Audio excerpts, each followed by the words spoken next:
सभी बाबा के राजा पूतों को, अपने निराले बहनों और भाइयों को आज बाबा की शिक्षाएं ज्ञान से अवगत करा रही है। हमें सत्य और असत्य का भेद हमें बता रही है शिक्षाएं। तो आइए इजी वे मुरली दर्शन के तहत हम सब उस सत्य का दर्शन करेंगे। मीठे बच्चे, भारत भूमि सुखदाता बाप की जन्मभूमि है। बाप ही आकर सभी बच्चों को दुख से लिबरेट करते हैं। प्रश्न, सबसे ऊंची लंबी कहानी कौन सी है जो सिर्फ तुम बच्चों के लिए कॉमन है? बाबा कहते, बच्चे, इस ड्रामा के आदि मध्य अंत की कहानी है बड़ी लंबी। इस कहानी को मनुष्य तो समझ न सके, लेकिन तुम बच्चों के लिए कहानी बहुत कॉमन है। तुम जानते हो यह ड्रामा कैसे हो रिपीट होता है। सीढ़ी कैसे फिरती रहती है, ऐसे चक्कर चलता रहता है, up down up down up down. गीत ओम नमो शिवाय नमः। ओम शांति। मीठे मीठे सिकीलदे बच्चों ने महिमा का गीत सुना। किसकी महिमा? ऊंचे ते ऊंचे उस निराकार परमपिता परमात्मा शिव बाबा की, जिसको पतित पावन दुख हरता सुख करता भी कहते हैं। देखो बच्चे, सुख देने वाले को ही याद किया जाता है। बच्चे जानते हैं सुख सागर, सुख का दाता एक शिव बाबा है। वो निराकार दिव्य शक्ति पुंज परमपिता परमात्मा है। सभी मनुष्य मात्र उसको याद करते हैं।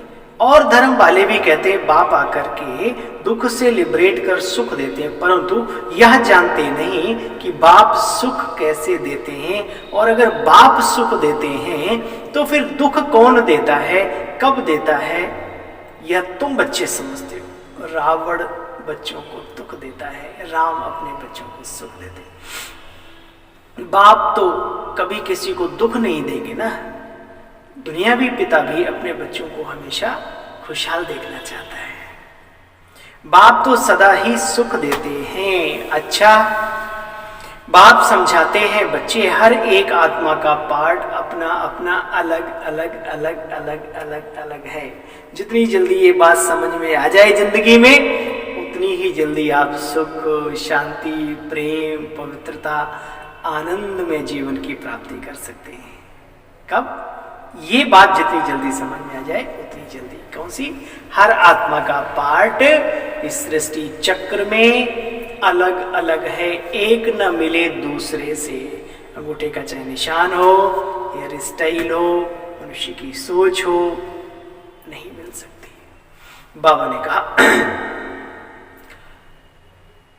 बाप समझाते हैं हर एक आत्मा का पार्ट अलग अलग है। मनुष्य का पार्ट ही तो गाया जाता है, जानवर की बात नहीं। समझदार तो मनुष्य बनते। इस समय तो मनुष्य भी देखो जैसे कि बिल्कुल बेसमझ बन गए। बाबा कहते अंधेरा है ना, अंधकार है कलयुग का, तो अंधेरे में मनुष्य ठोकर खाते हैं। दिन में कभी ठोकरें खाने की बात नहीं। सतयुग देता है दिन, द्वापर कलयुग है बाबा के हिसाब से रात। तो बाबा कहते हैं दिन में ठोकरें नहीं खाई जाती, रोशनी होती है। यह ज्ञान उन बच्चों को बाप आकर के देते हैं जिनको कल्प पहले दिया था, कल्प कल्प फिर देते रहेंगे। Tension not. उनकी बुद्धि में ही ठहरेगा, ठहरेगा भी उन्हीं की बुद्धि में। बाकी पड़ गया ना धोखे से तो भी निकल जाएगा। यह भी फैलेगा, सबके पास ये ज्ञान एक दिन जाएगा जरूर। अभी देखो पूरे विश्व में ईश्वरीय कार्य बहुत बढ़िया से चल रहा है। सबको पता पड़ जाएगा। बना बनाया बच्चे ड्रामा है ना, इसमें फर्क नहीं पड़ सकता। बनी बनाई बन रही, अब कुछ बननी ना है। चिंता ताकि कीजिए जो अनहोनी होए, होनी हो सो होएगी, अनहोनी कभी होती नहीं है। इसलिए ये ड्रामा की पॉइंट भी जितनी बुद्धि में जल्दी बैठ जाए, उतना ब्राह्मण जीवन का आनंद, कल्याणकारी जीवन अपने आप सफल होने लगता है। दुनिया में तो बच्चे अनेक मते हैं, कोई क्या कोई क्या कोई क्या। कहते हैं आत्मा क्या, नेचर है, श्वास है, ये है वो है, मतलब nature is God, oxygen is life. क्या अभी सांस लो, रोक लो, तो सांस आप ले रहे हो तो फिर आप कौन हो? रोक आप रहे हो, आप कौन है? बस इसको समझना है। बाबा कहते हैं, और शिव बाबा ने आकर के इस विद्यालय के माध्यम से जन जन को ये समझने का हक दिया है। बस आप आए, आपका स्वागत है। कई कहते हैं आत्मा निर्लेप है। अच्छा, तो क्या शरीर पे लेप चेप लगता है? मुर्दे को काटो पेटो से दर्द होता है क्या? दर्द तो इसी को होता है, महसूस आत्मा ही करती है। बाबा कहते देखो अभी तो बात मत पूछो, जैसे माया ने सबकी बुद्धि को ताला डाल दिया, ये फिर बाप कहते बच्चे हम पावन बन बाप को याद करें तो विक्रम विनाश हो। असली चीज है कि हम पवित्र बन और अपने शिव बाबा को याद करें तो हमारे विकर्म दग्ध हो, नाश हो। बाप कहते मीठे मीठे बच्चे, भक्ति मार्ग में तुमने कितनी तकलीफें सहन की, यह भी ड्रामा में नूद है, यह सुख दुख का खेल बना हुआ है, कभी धूप कभी छांव, कभी सुख कभी दुख, और ये तुम्हारे ऊपर ही बना हुआ है। कई लोग तो आते ही रात में हैं, उन्हें सुबह का पता ही नहीं है, तो उनसे क्या कहा जाए? तो बाबा कहते तुम बच्चों के ऊपर ही बना हुआ है, क्योंकि सतयुग से लेकर कलयुग एंड तक हम बाबा के बच्चे ही पूरा रोल अदा करते हैं, पूरा कल्प हम पार्ट बजाते हैं। कोई कहते हैं बाबा आप तो जानी जाननहार हो, सब कुछ जानते हो, हम विकारों में जाते हैं, आप सब जानते होंगे। बाबा कहते बच्चे सारा दिन बैठ कर भी मैं जानता रहूंगा क्या? मैं तो आया ही हूँ पतितों को पावन बनाना। तुम्हारे जैसे 36 आएंगे बाबा के पास और कम से कम 36,000 बैठे इंतजार में कि हमें कहीं रोशनी मिले और हम पवित्रता की दुनिया में कूद पड़े, अपना जीवन हीरे जैसा बनाए। कहाँ बाबा को अपने में अटका रहे हो भी ऐसी बातों में? छी।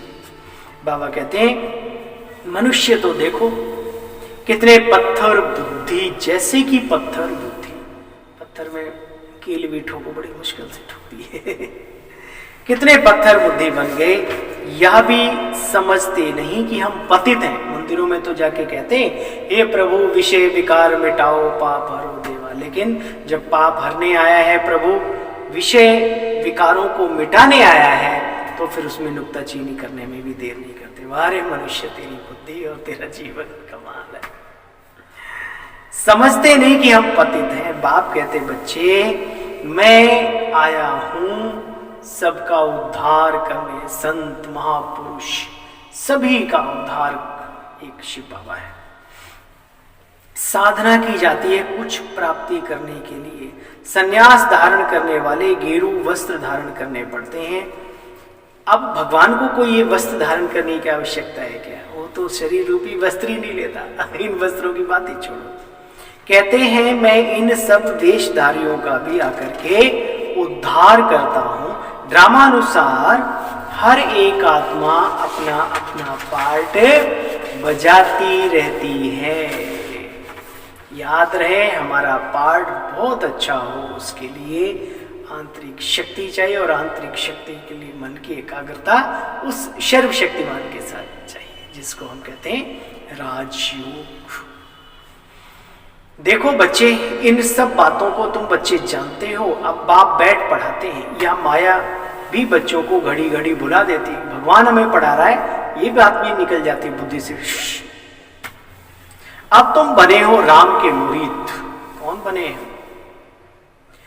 तुम्हारी प्रदर्शनी कितनी अच्छी है। तुम प्रदर्शनी में बहुत लोग आते हैं, कहते हैं तुम्हारा इनका ज्ञान बहुत अच्छा है, ओम शांति वालों का, और बाहर निकले तो खलास, क्योंकि रावण के मुरीद है ना। तुम अभी हो राम के मुरीद, राम के शिष्य, उस राम के जो निराकार सर्वशक्तिमान है। तुम बच्चों की बुद्धि में है कि हमको वो रचता परमपिता परमात्मा करके समझा रहे, पति से पावन बना रहे। बाप हमारा कल्याण करते हैं, कल्याण कर रहे हैं। क्या बाबा की एक बात में भी कल्याण नहीं हो सकता, सर्व कल्याणकारी। इसलिए कल्याणकारी समय में कल्याणकारी बन पूरा फायदा उठाओ उस कल्याणकारी पिता का। बाबा कहते हैं देखो बच्चे, हमको फिर औरों का भी कल्याण करना है। जितना बहुतों का कल्याण करेंगे उतना ऊंच पद पाएंगे। जैसी करनी वैसा फल, आज नहीं तो निश्चित कल। अच्छा, मीठे मीठे स्किल दे बच्चों प्रति माता पिता बाप दादा का याद प्यार गुड मॉर्निंग। रूहानी बाप की रूहानी बच्चों को नमस्ते। हम सब रूहानी बच्चों की रूहानी मीठे बाबा को नमस्ते। शुक्रिया मीठे बाबा। अच्छा भाई, पूरा निचोड़ सुना। आज का वरदान है साधारणता द्वारा महानता को प्रसिद्ध करने वाले सिंपल और सैंपल भव। योगी जीवन के लिए आज का वरदान महावरदान सिद्ध हो सकता है अगर हम इसको अपने जीवन में महसूस करने लगे तो। जैसे कोई सिंपल चीज अगर स्वच्छ होती है तो अपनी तरफ स्वतः ही आकर्षित करती है, सादी हो लेकिन स्वच्छ हो। ऐसे मनसा के संकल्पों में, संबंधों में भी, व्यवहार में और साथ साथ स्थूल रूप से बाबा ने कहा रहन सहन में जो सिंपल और स्वच्छ आत्माएं रहती हैं वह सैंपल बन सर्व को अपनी तरफ स्वतः ही आकर्षित करते। सिंपल अर्थात साधारण, साधारणता से ही महानता प्रसिद्ध होती है। जो साधारण नहीं रहते अर्थात सिंपल नहीं रहते फिर क्या होते हैं, आगे चलकर वह प्रॉब्लम बन जाते हैं। योगी जीवन में भी शौक, स्टाइलिश लाइफ, तो ये क्या होगा, प्रॉब्लम अपने लिए भी खड़ी, दूसरों के लिए भी प्रॉब्लम खड़ी हो जाती है। इसलिए इस मार्ग पर चले हो तो इस मार्ग के बारे में भी गहराई से समझो, तब आगे बढ़ो। फिर दूसरों को दोष नहीं देते घूमना, फलाने के कारण से ये हो गया, नहीं, कारण आप खुद हैं, क्योंकि सिंपल रहना आपको नहीं आता। तो फिर व्यर्थ की बातें आपको खींचेंगी, लोगों का नजरिया आपके प्रति गलत जाएगा। बाबा ने क्लियर बोला हुआ है, जो साधारण अर्थात सिंपल नहीं वह प्रॉब्लम रूप बन जाते हैं अपने लिए और इस यज्ञ के लिए भी, यज्ञ के भाई बहनों के लिए भी। तो प्लीज योगी जीवन की परिभाषा को जरा गहराई से आंकलन करो, फिर उतारो अपने जीवन में। आनंद है आनंद। स्लोगन, दिल से कहो मेरा बाबा तो माया की बेहोशी से आंखें खुल जाएंगी। क्या? दिल से कहो मेरा बाबा तो माया की बेहोशी से आंखें खुल जाएंगी। अच्छा भाई, ओम शांति। गुड मॉर्निंग आप सभी राज दुलारों को, मीठे मीठे बहन भाइयों को ओम शांति।